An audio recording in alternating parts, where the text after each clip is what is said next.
happier if this thing didn't itch all the time.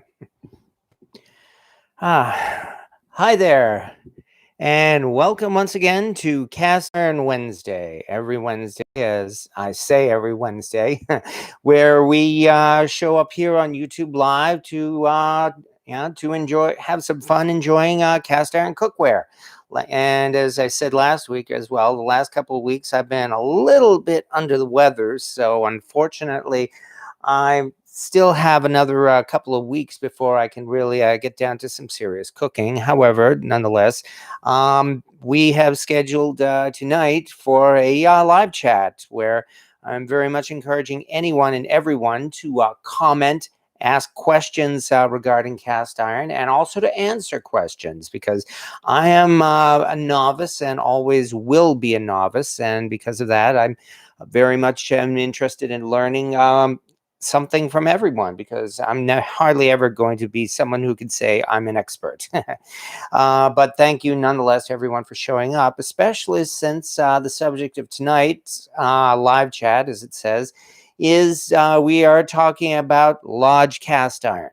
You know, probably the biggest, longest lasting, and essentially most famous cast iron brand in the entire world. They have the last decade in particular has been probably the most successful in Lodge cast iron's history, to the point where they are really, there's a Lodge cast iron pan in a majority of kitchens in the United States.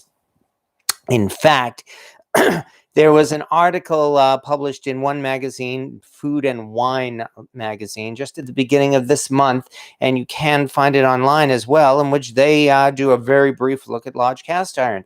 They focus on the Lodge cast iron 12-inch skillet and declare that pan is the biggest selling not just the biggest selling cast iron pan, but the biggest selling frying pan of all time.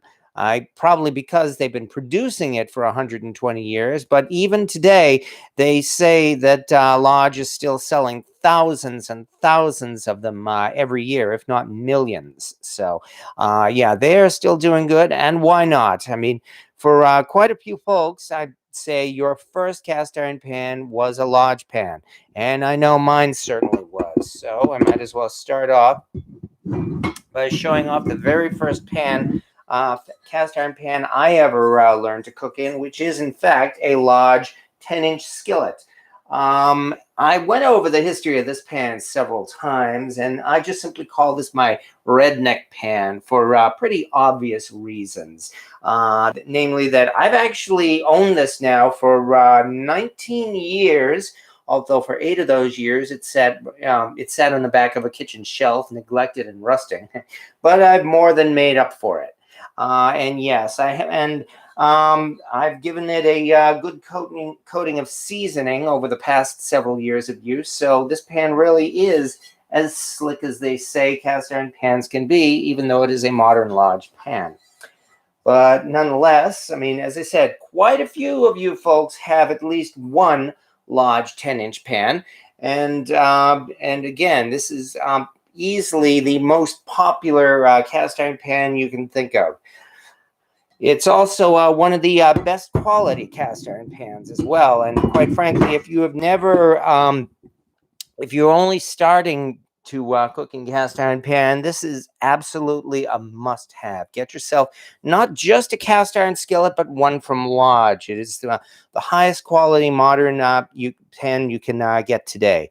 Also, for the record, no, I am not being paid by Lodge. They are not sponsoring this live chat. I wish they were.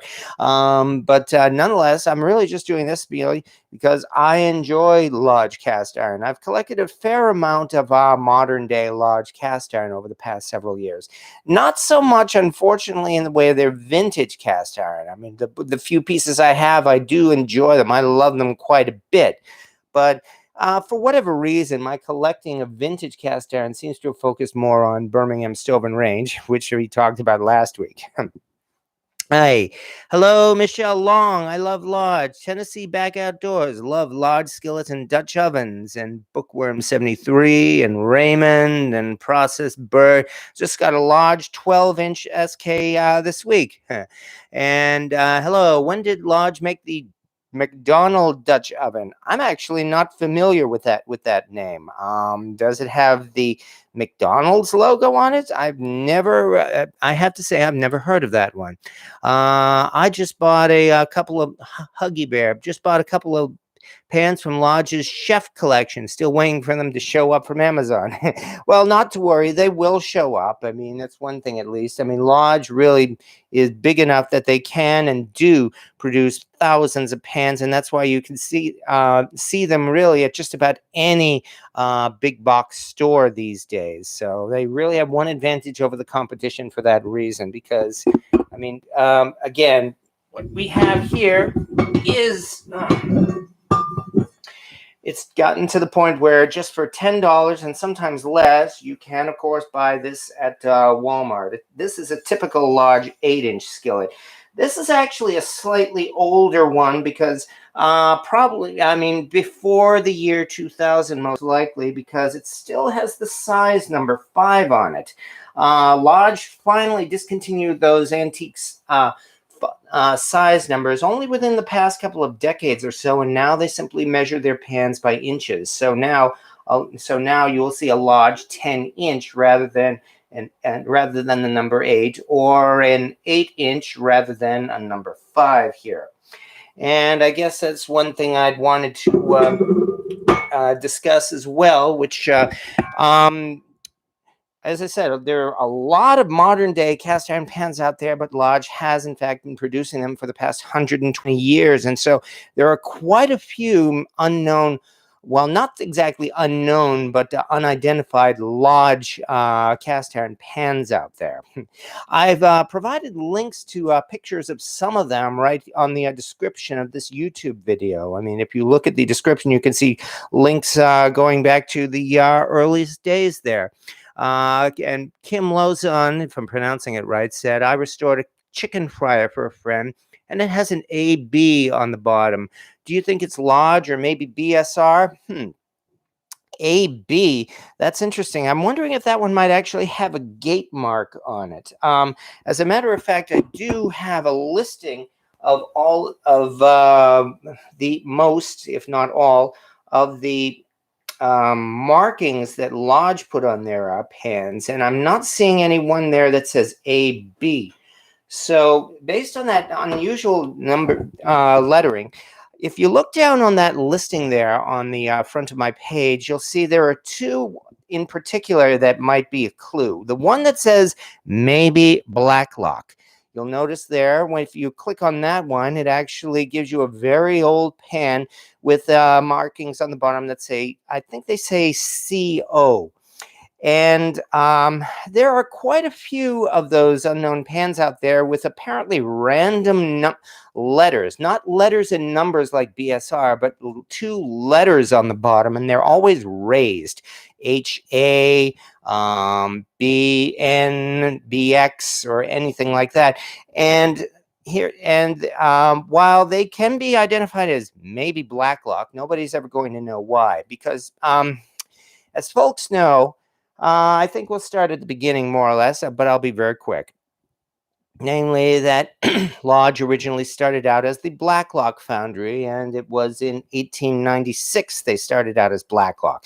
Lodge dates its history going back 124 years, but it starts with the Blacklock Foundry. And the Blacklock Foundry was in existence until 1910, when that foundry burned down to the ground completely.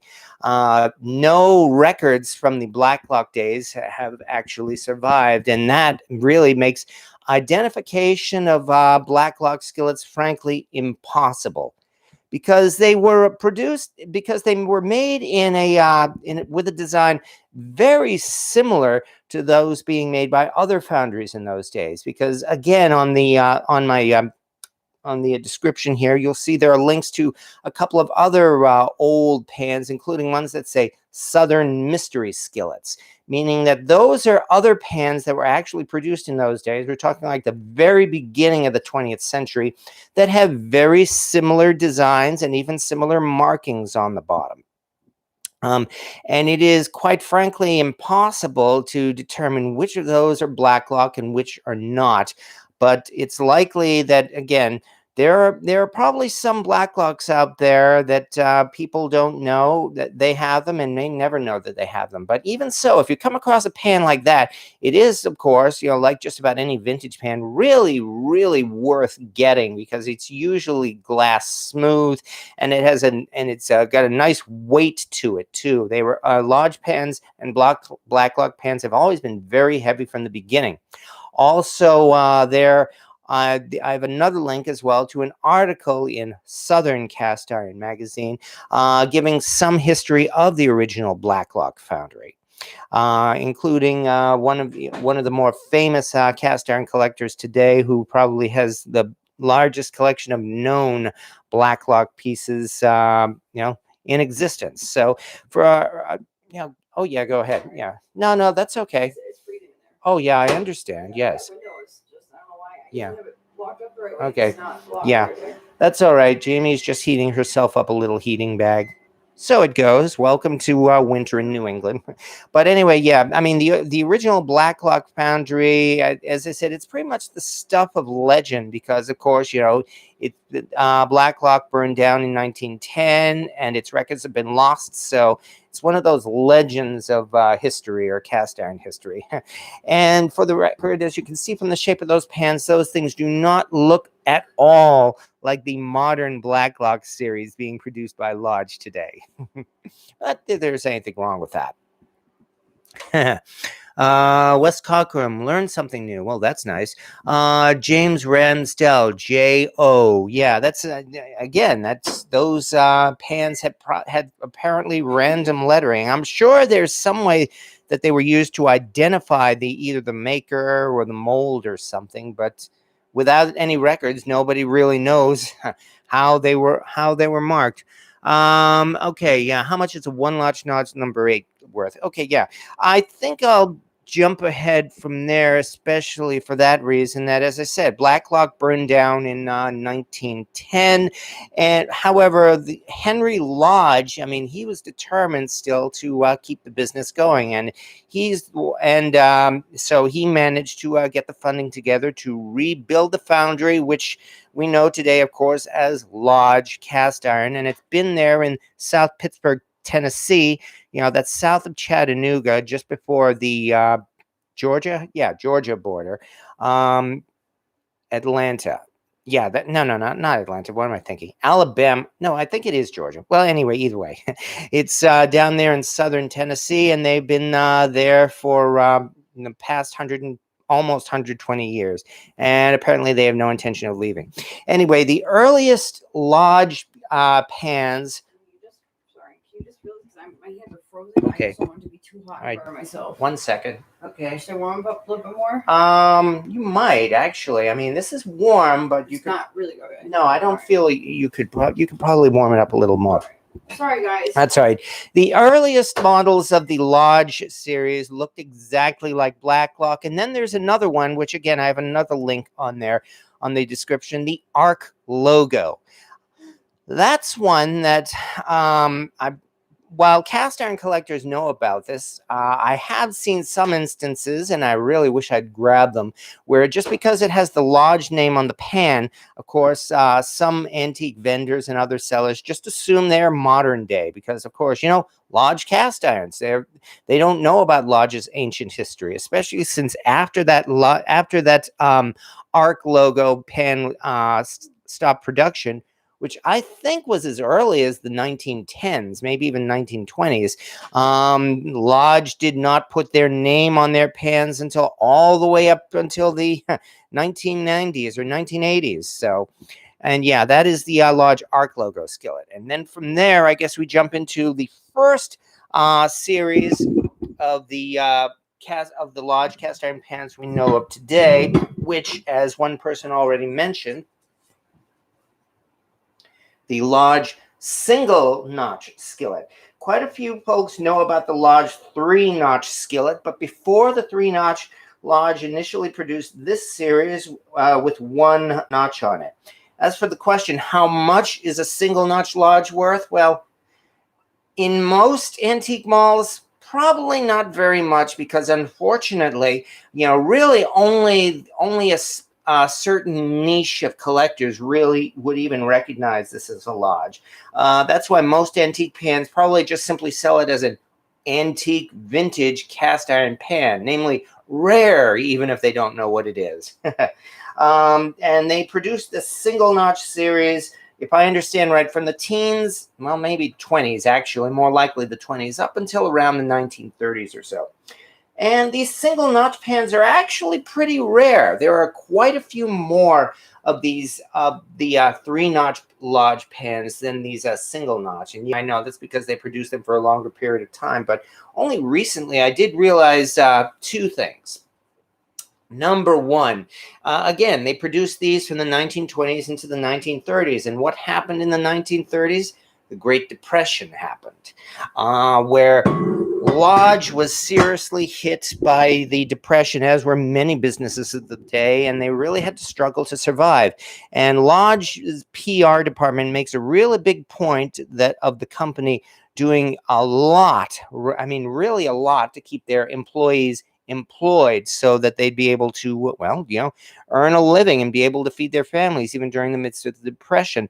And Lodge actually branched out during the 1930s and produced a lot of cast iron items that were not, cookware. They would pretty much take whatever job they could. If you want it's cast iron, we'll make it for you. Maybe the most famous of those items from the Depression were their cast iron garden gnomes, which a few samples of those still exist today. No, I don't have one.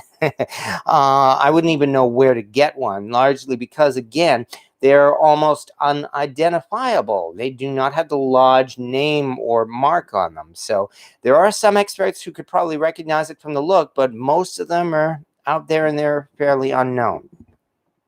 So the single notch Lodge really is actually pretty rare, really, for that reason, and also for the next reason, which would be the next decade that came in, the 1940s. And what happened in the 1940s? World War II. And what happened during World War II? The scrap drives, where everybody, in order to support the war effort, everybody in America was encouraged to to gather up any of their junk metal, their scrap metal, their iron, like their old frying pans, and donate them to the war effort. A great deal of cast iron was, in fact, recycled as part of the war effort. No, I mean, yeah, there is still a lot of vintage cast iron out there, but a lot of it was lost for that reason. And hey, it was for patriotic reasons. It was the war effort. But between those 3 things, considering that Lodge, did not produce that many, relatively speaking, of their skillets during the 1930s and during the 1940s, a lot of their pans were recycled for the war effort. Both of those things make the Lodge single notch skillet reasonably rare. I don't even know enough about the market to say how rare it could be, but it is you're much less likely to come across a single notch Lodge than you are to go into what is probably the most famous of the antique Lodge pans. And that, of course, would be the 3-notch Lodge, which they started producing during the 1940s. So figure that after the war ended, there was a big manufacturing boom. And so that's one reason why Lodge pans from that period, 1940s on, are far, far more common than their older pans. Early Lodge pans are actually pretty scarce and quite valuable for that reason. Whereas from the 1940s on, as far as antiques go, they're pretty common. Of course, with the how everything in antique cast iron these days seems to be selling through the roof at any antique mall. Your best bet is I mean, there's a good chance that you folks there could already own a 3-notch lodge at some point. And if not, you're still pretty likely to come across one of them at a flea market for really not that bad a price. I have a 3-notch lodge, in fact, of a size number 6 that I had wanted to show tonight, but I made a mistake in that I made an apple pie with it and brought it to my friend Mama Bear, and I forgot to get it back. Oh well, there are plenty of photos out there of the 3-notch lodge. So let's see what else some folks may say. Bookworm 73. I picked up a few single notch lodge, but haven't seen too many at the flea markets. Exactly. So yeah. Huggy Bear. We fought on the wrong side. No, the U.S. certainly did fight on the right side. Never mind, I won't get into that. My brand new 12-inch says lodge with an 8 underneath, and then USA 10SK. Really? If that's the case, then I may very well be wrong about that. I guess I'm just used to seeing brand new lodge pans all the time. I probably didn't pay as much attention to the logos as I should have. So, well, so be it. I will stand corrected.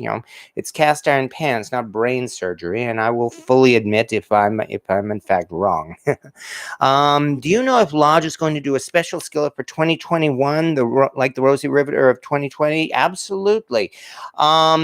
The Lodge made a posting on its Facebook group on December 31st that they were, in fact, retiring Rosie the Riveter.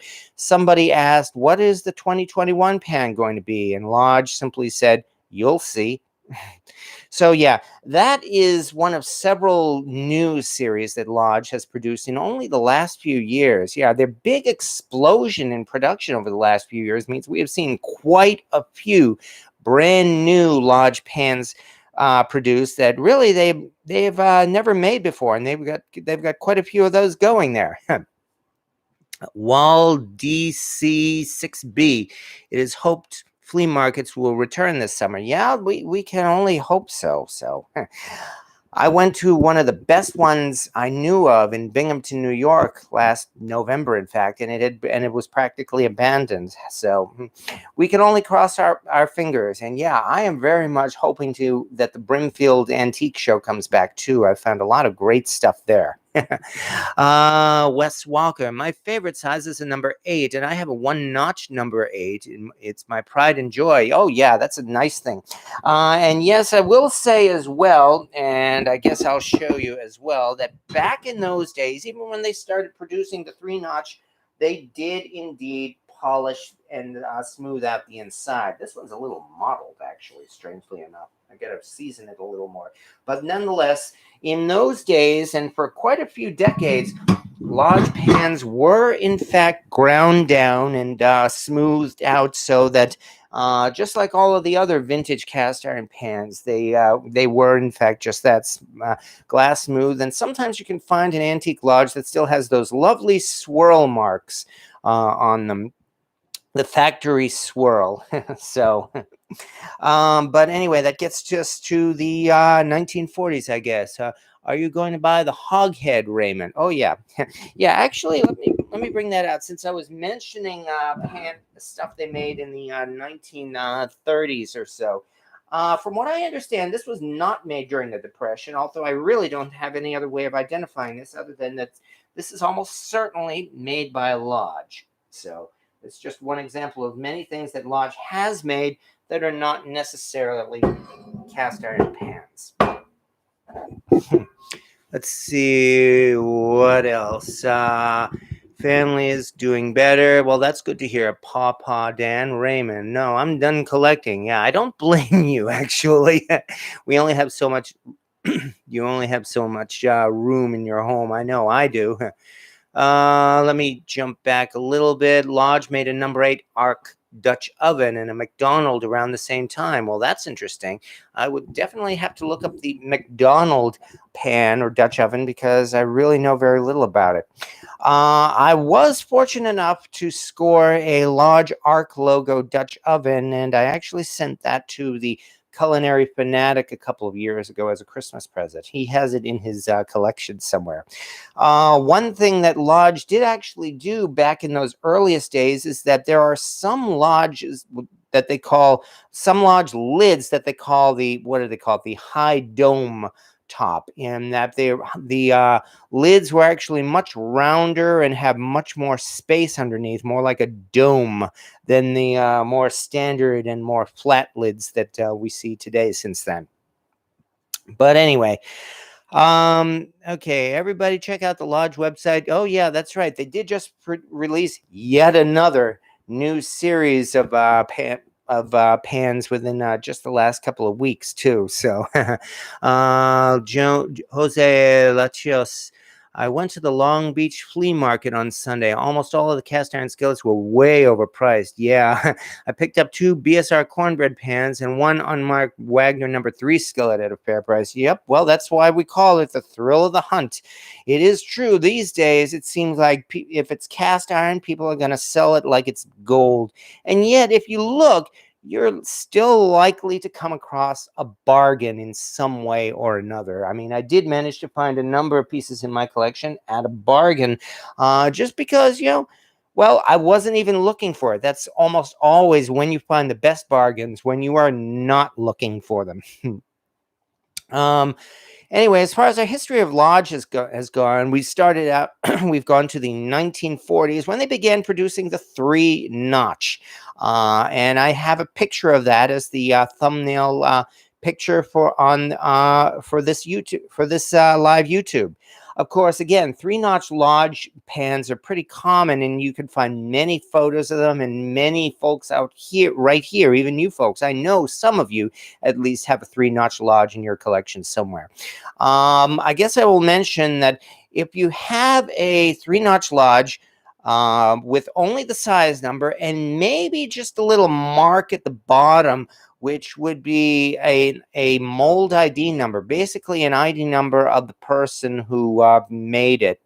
There are some of them that have a little blob at the bottom that they actually call the blob. It looks like a little round metal blob on the bottom.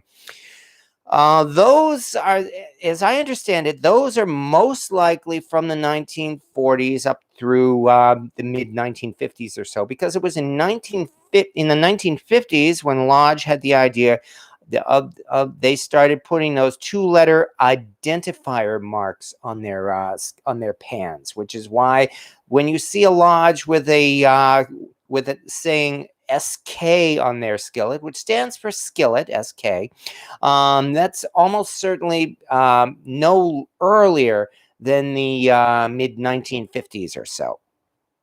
And it's not that they designed their pans so that there would be a difference in every decade, but a lot of times that seems to be how it turned out, just because of the way their designs changed over the years. And yeah, they did produce a whole bunch of those little identifying marks, and there are lists of them to be had. I put a list of those Lodge marks up on my website as well, which I kind of borrowed from the Cast Iron Collector.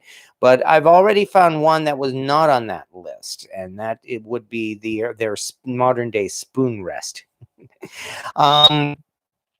So yeah, I mean, you've got SK for skillet, DO for Dutch oven, CO for camp oven. Yeah, they made and are still making quite a bit of outdoor camp cookware, as everybody knows.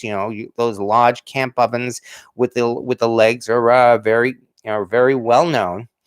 Up until only fairly recently, Lodge was producing really, really big Dutch ovens, as high as a number 16, I believe. The 16 was completely discontinued and has since become a really rare collector's item.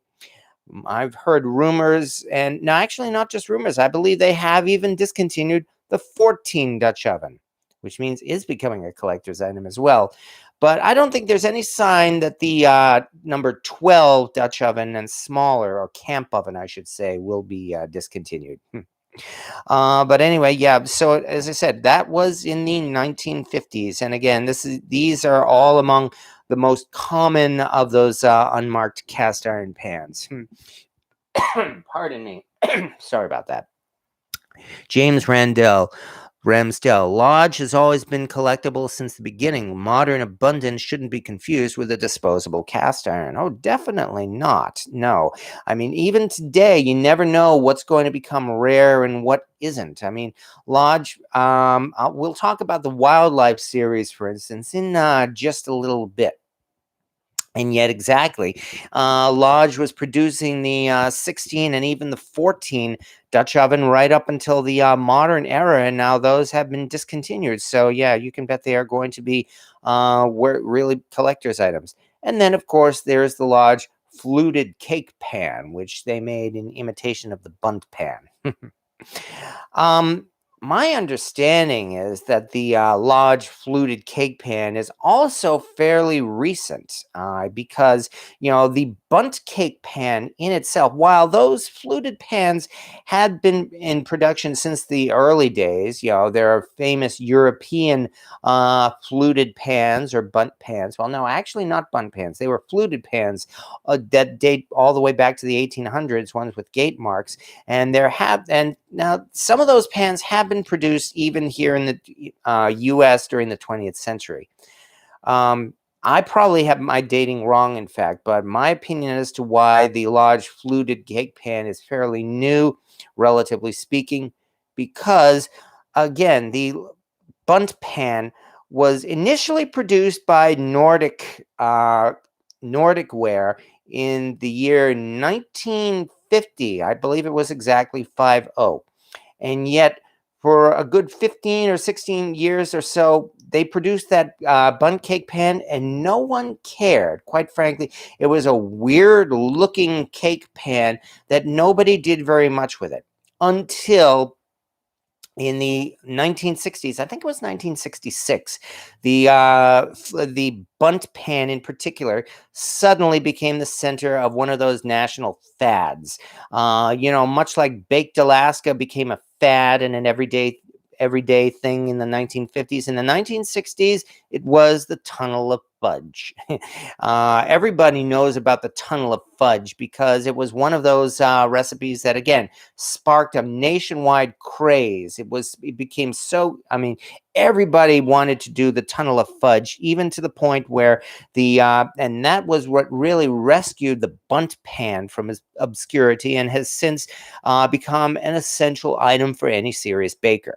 And I would think it would be most likely that around that time, Lodge wanted to cash in and they produced their cast iron fluted cake pan, which they can't call a Bundt because the word Bundt is copyrighted.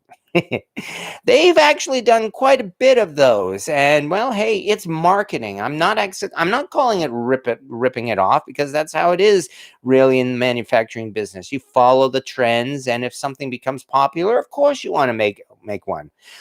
Which also comes down, of course, to what Lodge calls its wedge pan. Just last week when I was talking about Birmingham Stove Range, I mentioned the BSR 8-segmented or 8-wedge cornbread skillet, which became an enormous seller in itself in the mid to late 1960s. And BSR always said it was the biggest seller in their history. That cornbread skillet was so popular that, yes, Lodge did produce their own pan, along with some other competitors as well, including Wagner and even some Chinese makers. Lodge started producing what they call the wedge pan in imitation of the cornbread skillet, and they have been producing it nonstop since the either late 1960s or early 1970s. But they have produced it, and they are still producing it today, and it is still very easy to find. You can order it easily on Amazon or from any supplier of Lodge cookware. It's also been very easy to identify from the very beginning. The BSR cornbread skillet had a solid center, whereas the Lodge pan, the cornbread pan, has always had a hole in the center, and which of course was intentional. What do we have here? We've got Wes Walker. I discovered something that has never been mentioned. I have a 5-stick cornbread pan with the arch ends and fits a 10-inch Dutch oven like a glove. I suspect other sizes fit the same way. Yeah, you're probably right. Lodge did actually make, and they probably still make, some corn stick pans that have 5 sticks instead of the standard 8. 8, yeah. And I have also seen a 9 stick pan as well. You're probably right, I think, in that they were most likely designed especially to fit into their Dutch ovens because, because again, Lodge has always been heavy into outdoor cooking. So I will not disagree with you on that. When did Lodge stop putting hand scribe on their numbers on their skillets? I don't. I can't think of Lodge doing hand scribe numbers since at least since the single notch days. There is fairly common in the antiques a number 3 Lodge with a hand scribe number 3 logo. And I don't think I've seen any other of the 3-notch lodges with those hand scribed numbers. I do recall seeing hand scribed numbers in some of the single notch, but not all of them. I have a number 5 here that, even though, as I said, this is the single notch lodge number 5, and even though it's the number 5 does look like it could be hand scribed, I'm thinking that it was still actually mass produced by them, so that they did it with a font or the like. That's one other thing as well. A lot of Lodge's records, not just Black Clock, but a lot of Lodge's early records have also been lost because, according to the history of the company, there have been 2 really big factory fires at the Lodge Foundry over the years. One of them was as recent as the mid-1970s, and I think the other one was somewhere around the either 40s or 50s. No, the foundry did not burn down to the ground, but there was a lot of records lost, a lot of their office records. And because of that, there's a lot of unknowns about the history of Lodge cast iron pans that even Lodge doesn't know because, again, those records have been lost. They have gladly accepted research from cast iron collectors to fill in those gaps. But there are a lot of things about it that we will never know. Some of those unknowns are more famous than others as well. I mean, one I can think of, for instance, would be the Lodge heart, the cast iron heart. As I mentioned, during their time, they put mold markers on their pans. You see some, as I said, on a number of the older Lodge pans, you could see these little shapes or just single letters. Like I've got one again. Let me bring up this single notch once again. At the bottom of this, you'll see there's something that says IW, which is most likely, again, either the initials or other marker of the worker who made this pan. And they had quite a few of those in letters, numbers, and often shapes as well going over the years. And one that cast iron collectors have noted was that every so often, even going up as recent as the 1970s, 1980s, you'll find, well, it must be the 1970s because they don't have the record of it. You'll find sometimes a Lodge pan that on the very bottom of the logo somewhere on the pan, there will be a little heart, an imprint of a heart. And collectors have noted that. I have not yet seen that going up on eBay, rare Lodge heart pan, but I wouldn't be surprised if that happens every so often. You doing okay? Yeah, I got a fever. Okay. Oh, I'm sorry sorry about that. Take some aspirin. Okay. Yeah. She's feeling a little under the weather tonight. Yeah. Yeah. I've been dealing with 9 months. Don't worry, folks. I'm not going anywhere. No, you're not going anywhere. In fact, go to bed. Nope. Oh my God. Yeah. Raymond, don't forget the hibachi too. I have a Lodge camp oven 1960s. Oh yeah, the hibachi. That's, of course, is the Lodge Sportsman Grill, which I kind of told the story of that last week. That is the only design that they acquired from Birmingham Stove Range that they are still producing today. In the last couple of years of the 1980s up until 1992, Birmingham Stove Range was in dire straits. Because of bad business deals, they had actually had all of their manufacturing equipment moved out. That's BSR, that is, moved out of their own Birmingham Foundry. And no, it was not Lodge who they had that bad business deal with. I myself did spread some incorrect information several years back. Initially, it was believed that in the last years of their existence, Lodge actually produced cast iron for BSR. They never did that.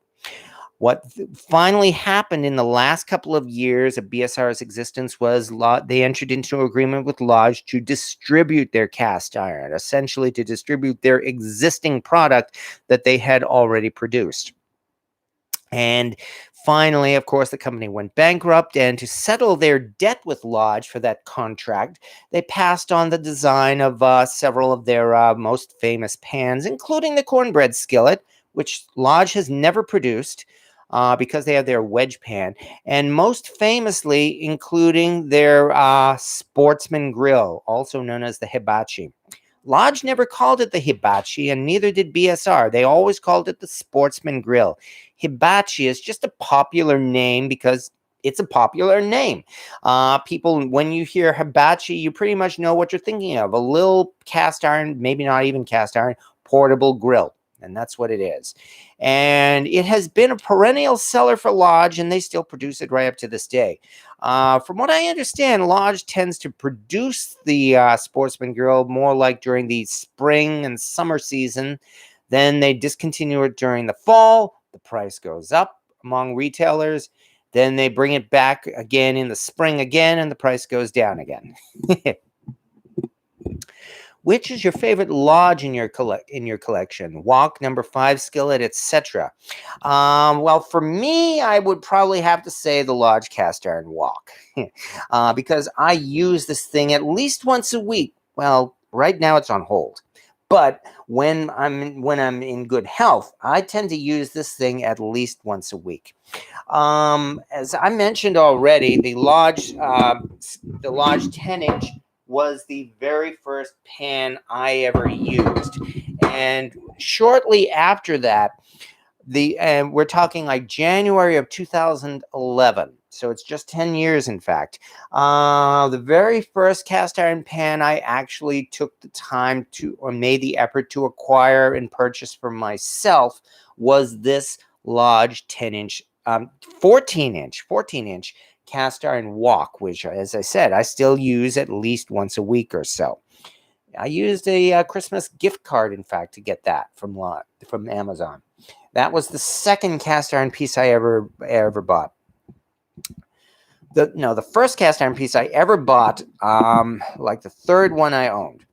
After that, I had a burning urge to actually get a cast iron Dutch oven, and once again, I got it from Lodge. Specifically, I better not do this long because of my arm. The Lodge double Dutch oven, which is, of course, still very popular and very easily found today. That has a standard 5-quart Dutch oven, and this really useful Lodge, they call it the skillet lid. This thing that you can fit, and not only does it fit on their Dutch oven, it also fits perfectly on their 10-inch skillet. So it's a really, really useful piece of cookware. As you can see, I still have it.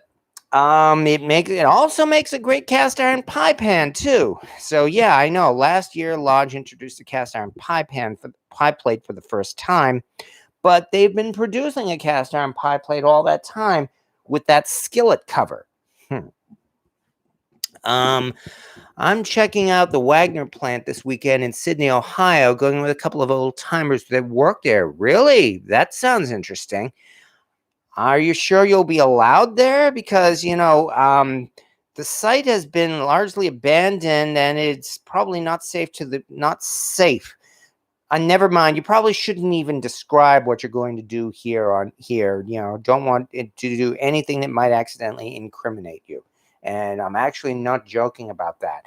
I know of one person who I chatted with several years back who actually went into an abandoned nuclear missile silo. He took pictures of it later. So yeah, if you're going to the Wagner plant, best I could say is have fun. Okay, can you show us the earliest skillet when they spelled lodge, Raymond? I have a link to that right on the description of this YouTube live. If you check the description, expand the description, there are several links. The one you want to find is the ARC logo. That was the first one that they produced with their own logo on it, and they produced it from the earliest days, like about the mid-1900s. Like maybe 1905 or so, up until no wait, they can't be 1905. They started in 1910. My bad. Okay, so let me say again, from like at least the 1910s up until about the 1920s, they produced those pans with their own logo, Lodge, on them, and then they discontinued them and started with the single notch Lodge. So yeah, 1910s to about the 1920s, that is the Lodge ARC logo. Please say hi to Jamie and hope you both get well some. Jamie, they're saying please get well. Oh, thank you. I could definitely use some prayers, guys. I could definitely use some prayers, guys. Well, thank you. Yeah, thank you very much. Okay, James Ramtel, have fun. Also, parts of the favorite Pequaware or Pikeware, I never could pronounce it, in Wappick are close by, and some of the original structures are still standing. Is the 14-inch wok made today the same as yours? Yes, it is, as far as I know. Lodge came out with this series in like the early 2000s. That they call the Pro Logic series. I understand they're still producing some of them. I don't think it was ever as popular as their standard cast iron. That was the one where they did not have any sharp angles on it at all. Everything had rounded and curved shape and handles on it. And this, in fact, is from that series, the Lodge Pro Logic 14-inch wok. But I know they still sell it today. I have seen it, and I do indeed highly recommend it. For a while, Lodge did in fact produce a 12-inch wok with a long handle, and a lot of people like those because the handle is very convenient. They discontinued that one for a while, but then only a couple of years ago they reintroduced it and reproduced it. And here it's a little complicated because, yeah, at the same time now, Lodge is also producing their Legacy series, in which they reintroduced some of their discontinued pans. The 12-inch handled wok is not part of their Legacy series. They produced that before they produced the Legacy series. Maybe the success of that might be what inspired the Legacy series, perhaps? So far, the Lodge Legacy series has been moderately successful. The first one, when they reintroduced their fluted cake pan, yeah, that one was a real big deal. And yet, even though they produced a whole bunch of their fluted cake pans or bundt pans, apparently they overproduced them. In that, despite all of the hype and all of the big deal about, yay, we finally have new cast iron bundt pans again, apparently they had trouble selling them out. It took nearly 2 years and maybe even more before Lodge finally sold out of them. And from what I understand, the Lodge fluted cake pan can still be found at some retailers as well. Because of that, the next pan they produced in their series was the that huge Lodge fish fryer pan, which unfortunately I'm not able to bring out right now. The fish fryer pan was also produced sometime in those days. Let me see. Going back to their history, it was in the 1950s that Lodge began producing switched over to automated production. BSR did it during the 60s, but Lodge did it about a decade earlier than that, which I understand allowed them to expand their production as well. And that was when we got to see things like the first series of the fish fryer. That Keith Brookshire, that large wok fits perfectly on the fire ring of a large big green egg or a Komodo Joe. Stir fry at 700 degrees. Oh yeah, that's the best way to do it too. I'll say one thing about the large cast iron wok. This thing is extremely heavy, of course, and you cannot lift it up with one hand and toss your food the way a traditional Asian wok would do it. And there has been some criticism like that, purists, I guess, more than anyone else, who say it's not a real wok for that reason because you can't pick it up and toss the food around. That's true. On the other hand, consider that a modern American stove, most of them, in fact, mine in particular, is a cheap electric stove. You cannot do a wok stir fry with on an electric stove, the kind where you toss the food around. You cannot do it, but you can do it with a heavy cast iron wok like this one, and that's where I learned how to stir fry. In fact, so if you have a cheap electric stove, or maybe just a cheap stove in particular, and if you want to stir fry, then the large wok is certainly the way to go. Seriously considering a Komodo Joe. So anyway, how far have we gone? We've gotten up to the days of the large 3-notch.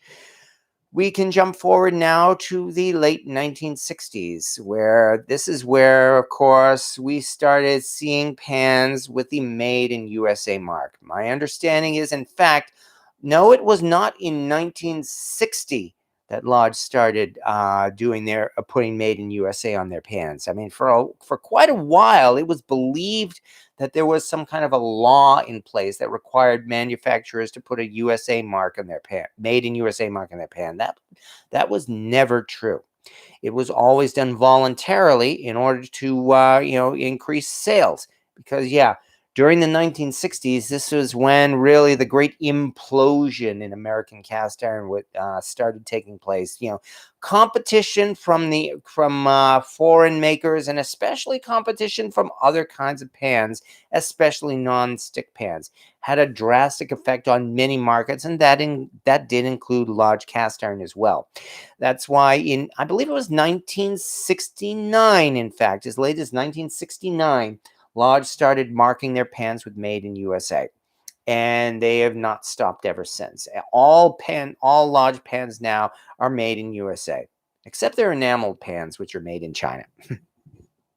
But anyway, as we know, the ones with a really, really big Made in USA mark on them are the ones made by Lodge from 1969 onward. I understand they started putting their logo on their pans in the early 80s. So when we're saying we've got just one with a big Made in USA mark, so therefore we can date it as Lodge between 1969 and the 1980s.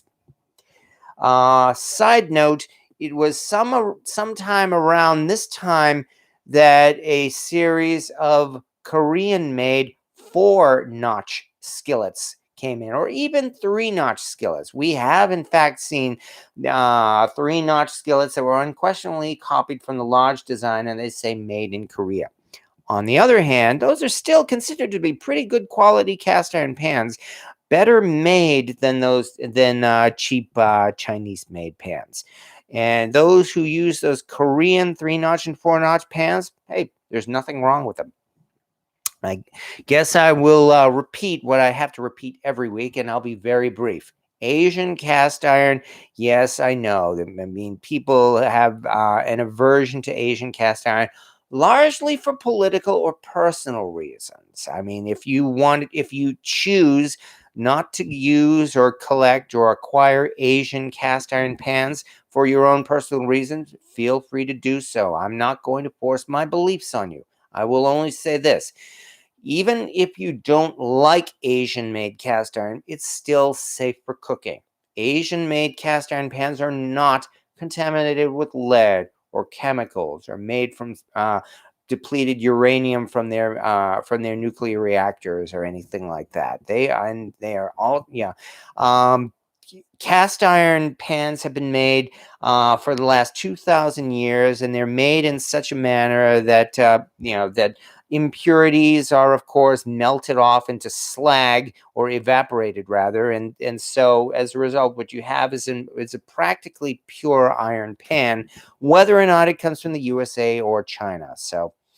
As I said, really the opposition to Chinese made cast iron is largely political. And some of it, yes, there are good reasons for it. I mean, as we said already, Asian made pans were helped to contribute to the downfall of many American cast iron manufacturers. Yet, on the other hand, they are still safe for cooking. And that's really about all we need to say about that. Other than that, Lodge, along with other manufacturers, including BSR and Wagner, got into real serious, dire financial straits during the 1970s and going into the 1980s or so, and they all made drastic moves in order to survive. BSR, as we mentioned, drastically restructured its company, didn't work, and they ended up going out of business. Wagner managed to continue up until the 90s, until finally they just could not afford to stay profitable, and they ended up, as you know, declaring bankruptcy and going out of business as well. The Wagner Foundry officially closed in 1999. There are a few pans out there that do have a Wagner Made in China logo. For a very brief time after the Wagner Foundry closed, their pans were in fact made in China, but only for a very brief time. So those made in China Wagner pans are not very common. I've seen a couple of them at flea markets, have not bothered buying one. Lodge, on the other hand, did their best to stay afloat. And that's where, again, some changes to their design went into effect beginning in the 1980s or so. They finally started marking their pans with the famous Lodge logo, where they came up with that egg logo pan, Lodge with the egg O.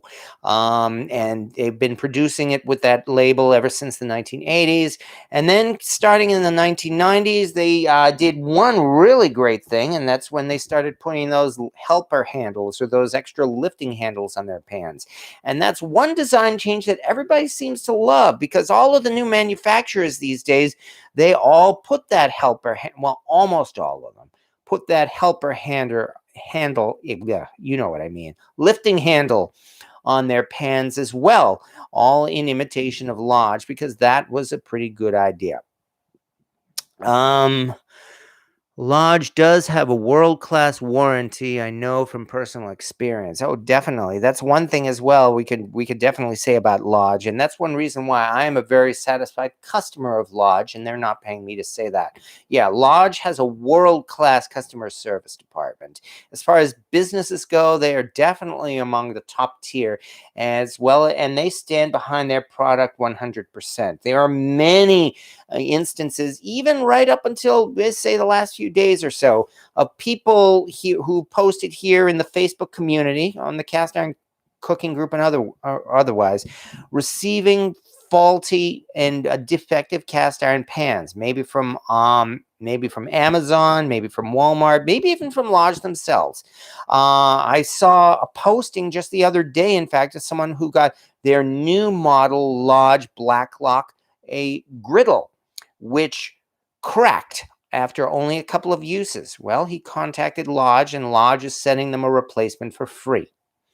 In just about every instance we know of, when you provide proof to Lodge, I guess, that you bought the pan yourself, they are more than happy to send, and it's defective, they are more than happy to send a replacement, and they never ask you to send the original back. So that's only part of the reason why they've got this. They have world-class customer service. And if you really have any complaints at all about Lodge, tell them, because they will listen. I mean, it was because of all of the comments from the cast iron community here. We want a bunt pan. That was the reason why they brought back their fluted cake pan as part of their legacy series. And anyway, I guess we're at the point now Boy, I've been blabbering on almost for an hour. Yeah. But we're getting at the point now where Lodge made its most controversial decision. And here's the part where why a lot of people say, I don't like modern day Lodge. Yep, the rough surface. Yeah. Okay, actually, Lodge did in fact start producing pans with a rougher surface even as early back as, what would you say, maybe the 1960s or so? And initially, it was in fact done as a cost-cutting move. That's how it started out, because again, they were getting into tough times, and they really had to find ways to cut costs as much as possible. And so, indeed, we started seeing pans, not just from Lodge, but even from BSR as well, that had rougher surfaces that they did not take the time to grind them down and make them glass smooth. But here's the thing, where it was starting in, I believe the year was in fact 2002. So yeah, we're talking 19 years ago, only 19 years ago, that Lodge finally came up with an idea of actually seasoning their pans for cooking right there at the factory. Up until that point, cast iron pans, yeah, they had to be given a coating, usually of wax, in order to keep from rusting. That's well known. It's been like that really since the earliest days. There are labels out there, even going as far back as like the 1960s, that they say they are pre-seasoned, especially for that reason. But really, up until then, you still had to treat the pan in order to make it ready for cooking.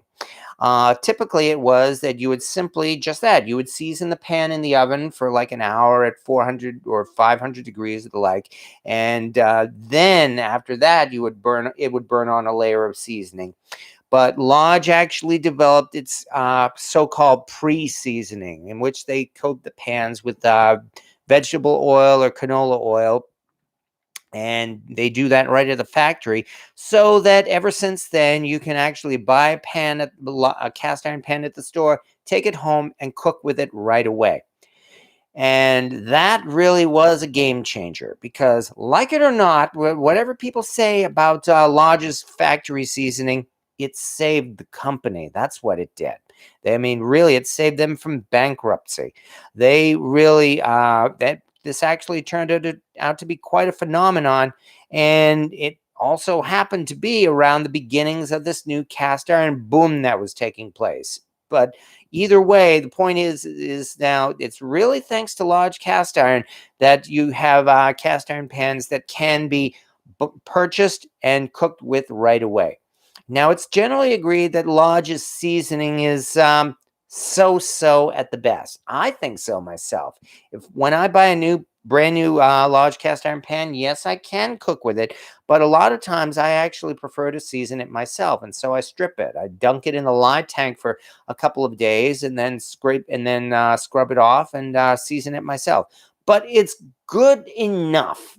It's good enough that they can do it at a very, very rapid pace. It's good enough that they can take their cast iron pans and just hang them on a long conveyor, on a long, whatever you call it, belt, and machines can manually spray dozens of pans at a time with their seasoning, so that it is good enough for them to cook with. But in order to do that, they did actually have to redesign the surface of the pans, and that is where the new design of Lodge pans come in. And they are using this with all of their pans, including their carbon steel pans and even their Blacklock series pans. And that, of course, is what we see when you buy a brand new Lodge pan and it still has a rough surface. It is not glass smooth, and it is designed not to be glass smooth, but in fact, they do in fact smooth down the pans. Yeah, the difference is that they deliberately give it that rough surface, especially so that the seasoning will stick to the pan, so that it will work better, and so that you can again take the pan home and cook with it right away. Now, the way it works, I have seen this at the Lodge Foundry. Lodge actually gives a tour of their foundry maybe once a year. But the point is that they've got these huge, big circular centrifuge type machines, actually, or vibrating machines, actually, more like it. And in those machines, they've got these really thick, odd shape. They look like UFOs. In fact, heavy steel. Not exactly ball bearings because they're not shaped like that. More like shot. But anyway, they're very thick and very heavy, and they run. And they've got these big tubs full with hundreds or thousands of them, and they run them on a vibrating belt through these machines so that the internal surface of the pan is in fact coated with those things. And these things are so heavy that the vibrating actually helps to flatten down the surface of the pan. It beats down the rough edges, or at least most of them, and actually does help to smooth out the pan so that the end result is in fact a pan that does still have a rough surface, but it is still relatively smooth. And that, of course, is the type of surface that has a lot of contours and valleys and edges that can hold seasoning. And again, that's how their pre-seasoning process works. Now, folks who say, and then I'll shut up and look a little bit more at the comments. Folks who say the large pans of today are too rough. Well, go to any place that sells cast iron, Walmart, Bed Bugs and Beyond, wherever you want, Target, and do a comparison. Run your fingers over the surface of a large pan, then go to the Asian-made pans that they will almost certainly have, from Ozark Trail or from Cuisinart or Emerald or whoever else, and run your fingers over those pans, and you will see there is a noticeable difference. Other modern day Asian-made cast iron pans do still have a sandpaper-like surface, and Lodge does not. It is actually smoother. So there is a difference, and I'm going to stand behind it. As I said, I've been cooking with these Lodge pans really since I first learned how to cook. I enjoy doing it. I enjoy using modern day Lodge cast iron. It is different from vintage cast iron, yes, but it's not worse. It's different. I can cook just fine and get a nonstick surface on these. And for that reason, I am against people who say you have to grind down the surface of a Lodge cast iron pan. It's not necessary. If you do so, it will probably feel better, yes, but you can still cook just fine on a Lodge cast iron pan. You get it at the store, you take it home, you start cooking with it right away, and it will work just fine. Let's see what else our comments say. Lodge egg logo dates to 1973, according to family correspondence in Carolyn Kellerman's book. Okay, thank you. Thank you very much for the date. I told you I'm not an expert. I very much appreciate the information here. But it's not like they dropped all of their pans immediately and started producing them with the egg logo. My understanding is they were producing those pans with just the large USA logo all the way up to the 80s. They probably phased them out, most likely. Heat retention. Hey, how come you don't use carbon steel skillet? They are lighter, as William Hurt says, heat retention. Carbon steel skillets are great, and I really don't have anything against them either. I've got this really nice, what I think is a nice collection of cast iron pans, and for that reason, I myself don't have much use for carbon steel. I can do just about anything in cast iron that you can do in carbon steel. If you want to use a carbon steel and you enjoy doing it, again, more power to you. But again, that's also the reason why Lodge's carbon steel line still has that same rough surface, because they do the exact same thing that they do with their cast iron. They intentionally smooth down the surface in that manner so that it will allow them to pre-season it. James Ramsdale, modern Lodge rough surface holds seasoning and becomes glass with seasoning, not sandpaper. Yes, as I said already, I've got a nice smooth surface on my redneck pan for that reason, because I've used it for several years. West Tipton, three notches without egg logos went all the way into 1992. Exactly. I mean, it's not like there was a cutoff date. Obviously it must have just been more convenient for them to phase it out. And besides, they produce huge numbers of pans, and so I mean they've got to get rid of all that backlog too. So yeah, they eventually phased it out to the logo that you know today. I buy and use modern Lodge too. Well, yeah, okay. I admit I'm a cast iron nerd. And I guess that's how it is. I mean, I was a nerd really even before I learned how to cook, and now I'm a nerd who cooks. So just like there are comic book geeks and movie geeks, I'm a cast iron geek and proud of it because I enjoy learning little useless bits of trivia like that. Andrew Bonificio, good evening from Michigan, and good evening to you too. So anyway, we have made it up to the modern era. As I mentioned, Lodge produces now pans, modern day pans that are different from vintage pans. They're not worse than vintage pans. They are different, and it takes a little bit of a learning curve, really, to cook with the difference between the modern day and the vintage. But I've done so, and I enjoy cooking with both of them. I enjoy cooking with my vintage BSRs and my modern day lodges and everything else in between. So, and then of course we get now into the newest era where Lodge actually, as I mentioned, Lodge has benefited from the new explosion in cast iron's popularity, especially of the past decade or so. And they have done everything they can to take advantage of it. And again, more power to them. As you know, they actually built a second foundry. So they're at their highest production numbers than any time in their entire history. And they have been doing well. As I also mentioned, apparently this has also been the most profitable and successful decade in Lodge's history, which again means more power to them. But that is almost certainly the reason why they have really, really increased their output to the point now every few months, sometimes less, we're seeing a new series of some kind or another being released by Lodge Cast Iron. As I mentioned, they just did another new series of cast iron pans within only the last couple of weeks or so. And then last year they released their bakeware series, as well as this, what do they call it? Their chef series. So they're constantly coming out with all of these new pans. Not to mention the way they are very much catering to the to the collector's market.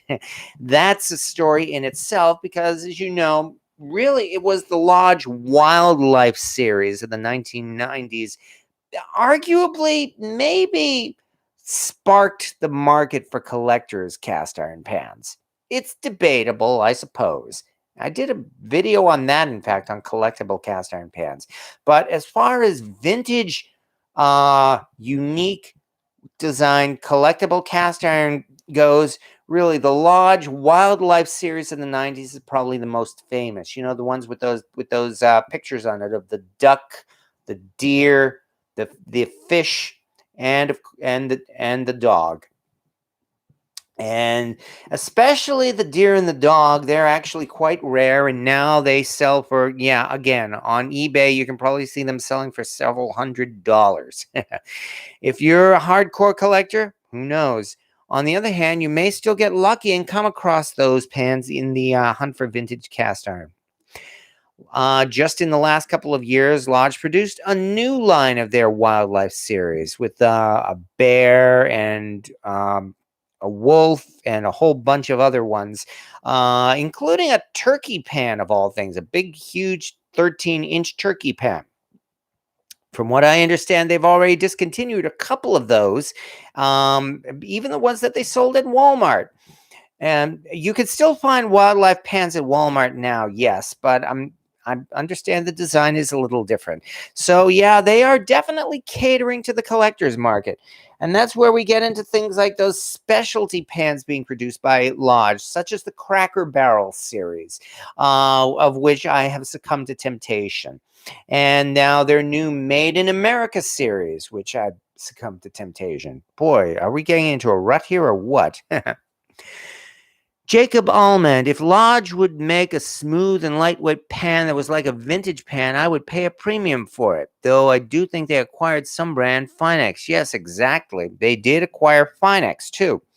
I don't know. I'm not with Lodge. I do not have insider knowledge. I don't know the business reasons why they decided to acquire Finex, but they have in fact acquired Finex.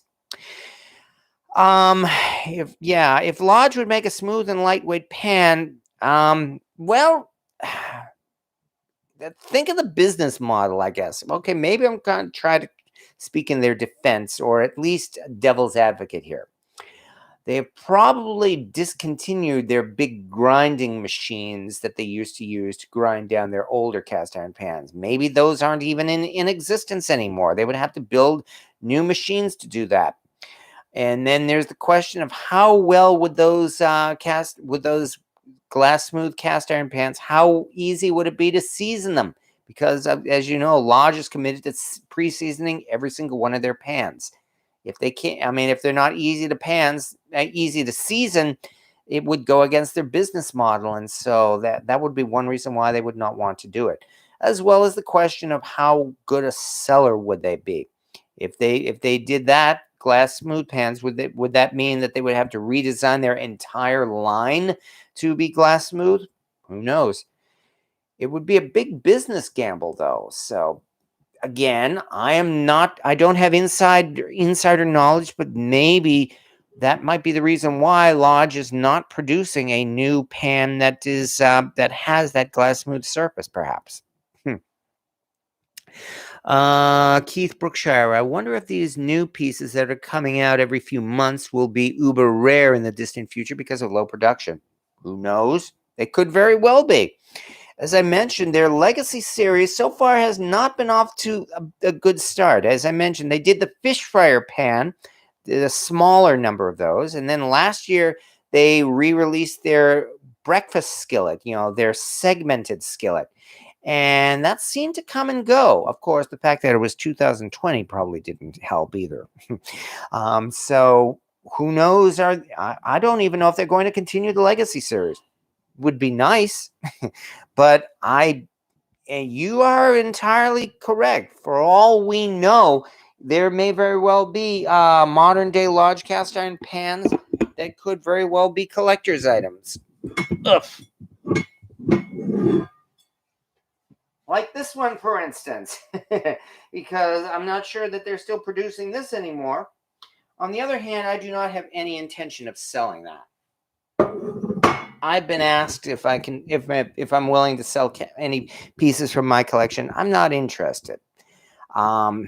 So, Raymond, the way I see it, they all cook smooth, rough, whatever. You can prepare food in a $5 Wagner from the thrift store or a $300 Finex.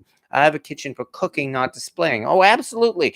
I swore that all of my pans would be users. Of course, now that I've got a collection of over 100 pans, it's difficult to use all of them, isn't it? That's actually one reason why I started this YouTube channel. It's an excuse for me to rotate through my collection and keep using those pans. And that's another reason why I enjoy it. And yet I have succumbed to temptation a few times. I got the Made in America 2008 skillet, the one with the American flag on it. Really because my godson was born in 2018. So I got one for him and one for myself. Now last year I got the 2020 Rosie the Riveter skillet, really more to support the effort, having to do with the COVID-19 pandemic more than anything else. And I did a video on that on the Rosie the Riveter skillet. And I've enjoyed using it. I have used those pans as well. They're not just for display. And really, I think especially because of the pandemic, the Rosie the Riveter pan in particular may very well be a collector's item, which would be nice. I'm not going to sell mine. As well as the Cracker Barrel series, which again we've talked about, the Buffalo Nickel, the American Seal, Mount Rushmore, and the Paul Revere one, which I got because I succumbed to temptation. Gee, again, am I getting into a rut? Side note, The Buffalo nickel skillet was continued by Lodge for a few years because the Buffalo nickel design is in the public domain, so Lodge didn't have to pay anyone for that. It's a nice collector's item. I'm hearing rumors that that one may very well have been discontinued. I hope not, because it's a very attractive pan. And frankly, if Lodge were to do another series of cast iron pans with American coins on them, that would be nice. I would love to see something like that. If you know anything about vintage coin collecting, then imagine a cast iron pan with the 1804 silver dollar logo on it. That would be really interesting. Oh, anyway, yeah. And Lodge, the Legacy series, and then of course we get on to other things that they're experimenting with, like their brand new Blacklock series, which I've enjoyed. I mean, I got myself a Blacklock pan, and I have really enjoyed using that. Because it's as light as a vintage Griswold. Yes, it still has the rough surface, and we've already explained why. But the main reason why I got the Blacklock skillet, and let me bring that one out. Ugh, boy, my arms are getting stiff here. Ugh.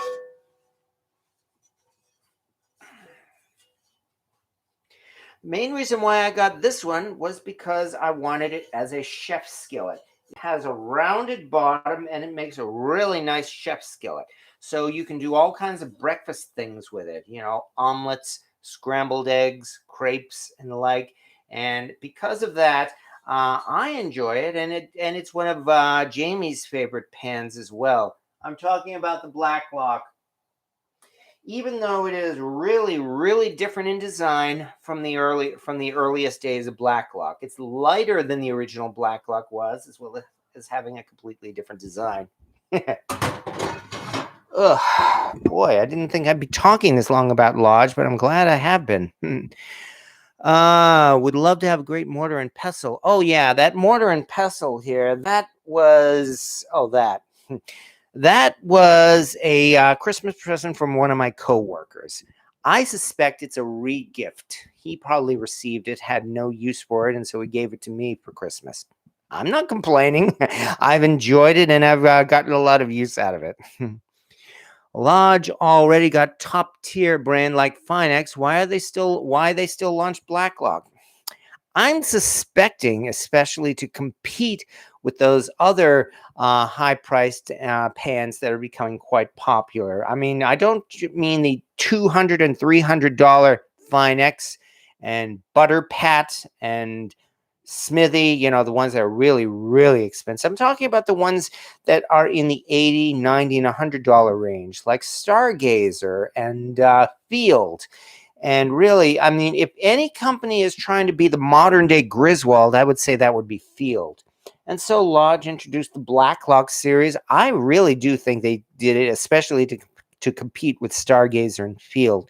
And there are a lot of really good advantages they have over it, too. Not only just the slightly lower price, but it really comes down to, I guess, the whole smooth surface versus rough surface, which is probably always going to be with us unless Lodge makes a drastic change to its business model and starts producing smooth cast iron pans again. And like I said, I have no connections to Lodge and no influence with them. I have no idea if that will ever happen. If it does not, I'm still happy. I have as I said, I enjoy modern day Lodge cast iron, and I will gladly recommend it to anyone. If your first cast iron pan, whoever you are, if you have never owned a cast iron pan, your first cast iron pan should be a Lodge 10-inch skillet. After that, maybe a 12-inch Lodge skillet. Then after that, a Dutch oven. Oh, boy, I've been talking all right. Legacy series should be more promoted. Well, yeah, there is that, but really the Legacy series, I think, really does appeal more to the collector's market more than anything else. On the other hand, I like the way the fluted cake pan, the bunt pan, really helped to bring down the collector's market for antique vintage bunt pans. I know some sellers were hurt by that, but really, before Lodge reintroduced its fluted cake pan, the bunt pan market was outrageous. We're talking like we were talking like several $100s for a decent cast iron bundt pan, or even like $200 or $300 for a cracked and welded bundt pan. Now, thanks to the Lodge pans, that market has gone down somewhat, so that some of those vintage bundt pans are much more affordable. So that's not a bad thing. And yeah, the Legacy series, well, I can only hope that it does continue, because there are a few things I would like to see yet. For the record, another link I have on my on this YouTube live description is the Lodge acorn pan. And the history of that pan is interesting in itself. I will only say that somehow that pan actually made it into production before, rumor has it, the wife of one of Lodge's factory workers complained. And because of that, the Lodge acorn pan has been, well, something of a legend. Because it's an acorn pan, or because it looks like microphones. Anyway, I actually asked a Lodge representative a couple of years ago, if you're doing the Legacy series, does that mean you're gonna bring back the acorn pan? No. And that answers that. Using same size, which weighs more, BSR or Lodge? I think maybe very slightly modern Lodge. Vintage Lodge, they probably are fairly similar. They were similar between Lodge and BSR in many ways, and from what I understand, they were actually pretty stiff competitors. Not bad enough that, again, Lodge did agree to distribute BSR's cast iron in their final days, so it was just a business rivalry. That's how it goes, but not a fatal rivalry. Jacob Allman, sure enough, my first pan was Lodge. This is what I think Lodge provides, the most accessible avenue to cast iron cooking. Years later, I now have a hobby I enjoy and proud to display my collection. Absolutely. Doing okay? Nothing much? Okay. Okay, yeah, okay. I understand. Okay. Anyway, all right. Well, I'm about done here, so I'll talk in a couple minutes. I'm just seeing how Jamie's doing. She is under the weather tonight, so I think I better check on her. Okay. All right. Well, then we are getting about yeah, TikTok talkers. She said her fever's reached 103. So yeah, I think I better check on her. Yeah, let someone answer. Well, I'm not one for taking medical advice from. It's for me, and I'm asking. All right. She's asking what it means if you have 103 temperature. Well, what it means really is, just that. Take some ibuprofen and the like. If it gets. I'm well aware. Okay, I don't have an answer for that. I'm saying, like, what would you say protocol going to the hospital is, like, if the fever won't go down? If it won't go down, yes. Hopefully not. But okay. All right, we'll leave it at that. Okay, no, not COVID. I will reassure you, no, neither of us have contracted COVID. We have no other symptoms of COVID. So, and actually, yeah. It's my illnesses. Yes, she has other conditions that we won't get into. Okay, I'm gonna end this here because I really don't want to change the subject, and it is really private. Hey everybody, I'm sorry, I'm not really with it. Yeah, she's not. Yeah, bed rest and chicken soup. Okay.